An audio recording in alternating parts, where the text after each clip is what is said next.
ada satu kekuatan yang paling besar di dalam diri kita, yaitu yang bersumber dari kekuatan niat. Niat adalah sesuatu berbentuk ikrar atau tekad yang ada dalam jiwa kita, dalam batin kita, atau dalam hati kita.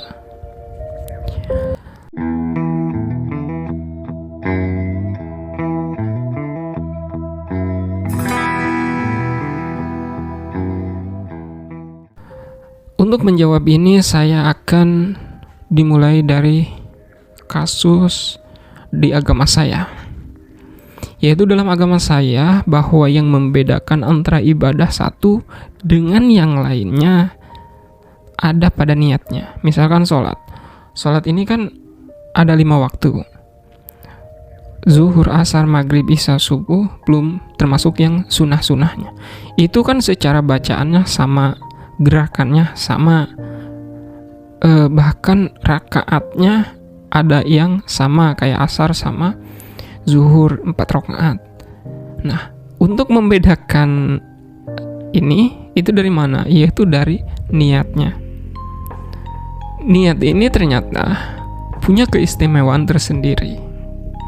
Selain untuk membedakan tindakan yang kita lakukan, ternyata niat ini pernah diteliti secara saintifik bahwa ada seorang ahli meditasi gitu, ditugaskan oleh si ilmuwan ini mengambil sampel DNA tertentu. Jadi si ahli meditasi ini dia diberikan disuruh gitu oleh ilmuwan ini untuk misalkan mengubah struktur DNA ini. Entah, saya nggak tahu, tapi penjelasannya kurang lebih seperti itu. Jadi yang pertama ditugaskan mengubah struktur DNA ini, misalkan kayak agak banyak apanya gitu.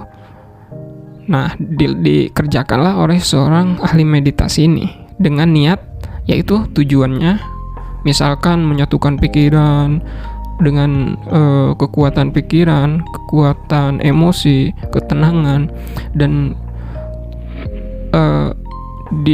dibarengi niatnya ini kan seperti tujuan tadi, yaitu tujuan si ilmuwan ini agar mengubah struktur DNA ini. Ternyata ketika diteliti berubah. Ajaibnya si DNA ini berubah mengikuti instruksi tadi. Berarti kan ada satu kekuatan yang sangat dahsyat. Realitas itu bisa berubah ketika dibarengi dengan niat. Terus penelitian selanjutnya yaitu diinstruksikan kembali si ilmuwan ini, yaitu untuk mengubah struktur DNA kepada hal lainnya. Jadi kayak diubah-ubah gitu, misalkan kayak ke kiri ke kanan kayak gitulah gitu istilahnya. Tapi kan tanpa sentuhan, tanpa ditambahin apa-apa, cuma hanya mengandalkan kekuatan pikiran saja. Tapi kan instruksi ini menandakan ini niat kan, meniatkan kepada si meditasi ini untuk melakukan itu. Akhirnya berubah lagi struktur DNA yang diperintahkan tadi. Nah, di sini untuk itu membuktikan kalau niat ini bisa ajaib mengubah realitas. Pelajarannya untuk kita apa? Saya tidak akan membahas terlalu jauh tentang hal ini, apalagi menyangkut pautkan dengan hal-hal klinik dengan yang sebagainya. Tapi saya akan membahasnya dari sisi pemberdayaan dirinya, yaitu saya kasih contoh kepada kehidupan kita yang biasa kita jalani. Coba bayangkan, atau Anda mau coba saja, sehari saja, Anda yang mau kerja, atau mau yang mau berbisnis, jualan, atau sebagainya, coba deh, dari awal itu Anda ubah. Atau bahkan mungkin Anda kerja biasa, niatnya itu tanpa niat, karena impulsif udah terbiasa sehari-hari, jadi kerja ya udah berangkat kerja aja. Tapi ubah maknanya. Itu sebelum berangkat, hari pertama Anda niatkan kerja nyari uang untuk kebutuhan Anda. Hari kedua ubah lagi niatnya itu. Anda bekerja untuk kenikmatan, passion, atau gairah bahwa apa yang Anda kerjakan itu benar-benar sesuatu yang nikmat gitu, kayak main aja kerjanya. Terus yang ketiga, Anda ubah niat kerja, pergi ke tempat kerja Anda itu kayak seperti sesuatu paksaan gitu, bahwa Anda itu mengerjakan itu dengan tujuan niat itu karena enggak nikmat aja gitu, enggak suka aja kerja di situ. Maka apa yang Anda rasakan, apa yang Anda jalani prosesnya itu pasti akan berbeda dari ketiga niat ini. Niat yang pertama yang seperti hari biasanya, yaitu untuk kerja mencari mencari uang saja. Kalau Anda kerja di perusahaan Anda, pergi kerja melakukan aktivitas di perusahaan Anda, pasti Anda akan menjalani pekerjaan seperti kayak hitung-hitungan gitu. Misalkan Anda melakukan ini karena tugas Anda ini, ya udah itu yang Anda lakukan. Kalau itu bukan tugas Anda, pasti Anda akan merasa berat gitu. Akan emosi Anda nggak ada gitu. Inisiatif itu nggak bakal terbentuk. Jadi tindakan Anda itu secara kenyataan itu akan berjalan seperti itu. Tindakan Anda, emosi Anda akan berjalannya seperti itu. Tapi dengan niat yang kedua tadi, yaitu yang meniatkan bahwa Anda pergi bekerja itu untuk passion, tujuan passion, seperti main-main, sesuatu yang sangat menyenangkan, mengasihkan, maka realitasnya pasti Anda mengalami kenyataan kerja itu seperti main, enggak ada beban. Bahkan Anda akan melakukan kerja itu tanpa hitung-hitungan, karena Anda ya yang namanya orang bermain-main,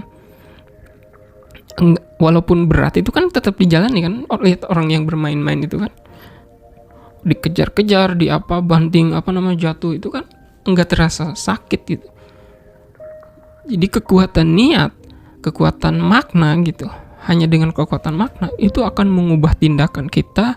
Mungkin yang niatnya dengan passion ini, kita lebih inisiatif, lebih kerjanya lebih produktif, enggak pernah hitung-hitungan, dan akan loyal kepada perusahaan. Karena apa yang kita lakukan itu suatu kenikmatan. Bukan lagi Anda mengukurnya dari apa yang bakal Anda dapatkan berupa gaji, tapi berupa Anda melakukan itu seperti bermain-main dan rasanya nikmat sekali. Terus yang ketiga, ketika Anda meniatkan bahwa Anda bekerja ini, semisal mau resign karena Anda gak suka dengan pekerja di sini, pekerjaannya ini memuakan misalkan, terus Anda diniatkan seperti itu, maka Anda akan merasa seperti berat sekali melakukan pekerjaan itu, malas-malesan, terus hitung-hitungannya lebih karena Anda merasa di situ udah ada gairah lagi gitu, berat aja mau melakukan apapun. Nah, kekuatan niat ini sekali lagi mempengaruhi tindakan kita, emosi kita. Misalkan yang pertama tadi emosinya biasa saja, misalkan mengalir kan udah terbiasa. Terus yang kedua ini lebih semangat, lebih termotivasi, lebih bergairah. Terus yang ketiga, emosinya itu emosi kecewa, emosi marah, emosi negatif gitu yang bakal Anda rasakan. Dan saya yakin secara realitas pasti bos Anda, teman-teman kerja Anda pun dengan tindakan Anda, perilaku yang seperti itu pasti bakal mengalami perbedaan. Pasti, dan itu udah pasti. Artinya apa? Realitas ketika kita meniatkan sesuatu kepada apapun, makna-makna apapun yang lebih negatif, yang lebih positif, yang lebih berdaya atau yang membuat tidak berdaya, itu bakal balik lagi kepada diri kita. Jadi pesan saya di akhir video podcast ini, cobalah buat niat, buat segala sesuatu ini, ubah niatnya yang lebih baik, yang lebih positif, yang lebih berdaya. Tujuannya apa?